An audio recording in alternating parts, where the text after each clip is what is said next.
Hi, I'm Dr. Ivan Meisner, and today I'd like to talk about a concept called giver's gain. You know, giver's gain is a standard, not a sword. Giver's gain is a philosophy based on the law of reciprocity.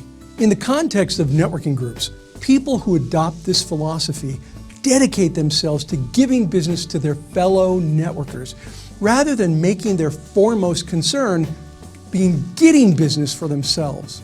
In doing so, other people naturally become eager to repay their kindness by sending them business in return.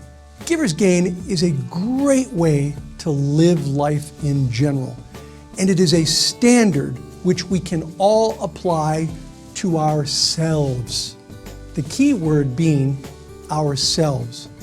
It is not a sword to be pointed at others who may not adopt the philosophy. Unfortunately, I've seen the giver's gain concept abused from time to time. And as you may have guessed, the reason I'm talking about this today is because I saw it abused quite recently. The entire concept gets misused when we start pointing a finger at others and saying things like, Milton doesn't have a giver's gain attitude. He's going about things all wrong. What's interesting is that when we say things like this about other people, it's often because they're not doing something we think they ought to be doing in business or life. Again, giver's gain is not a sword to wave around at people who aren't doing what we think they should be doing.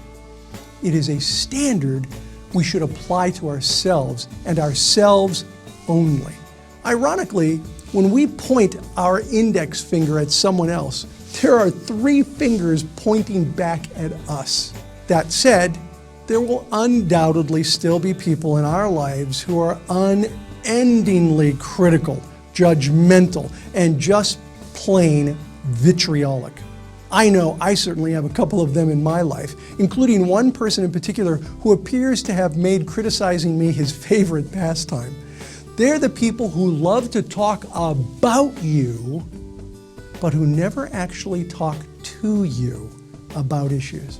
So what do you do if you practice the giver's gain philosophy in a sincere and consistent way, yet there's still someone waging a very personal attack on you? How do you respond when they start waving their interpretation of the giver's gain concept in your face like a sword of criticism? The answer is simple. Be yourself. Continue to apply the philosophy to yourself in every way you can. Vitriolic people are that way because they can't control themselves. Maybe they're basically angry. Maybe they've had a difficult life. Who knows? It doesn't really matter because they are who they are and you can't change them. As much as we'd all like to steer clear of these people, there will be times when it's virtually impossible.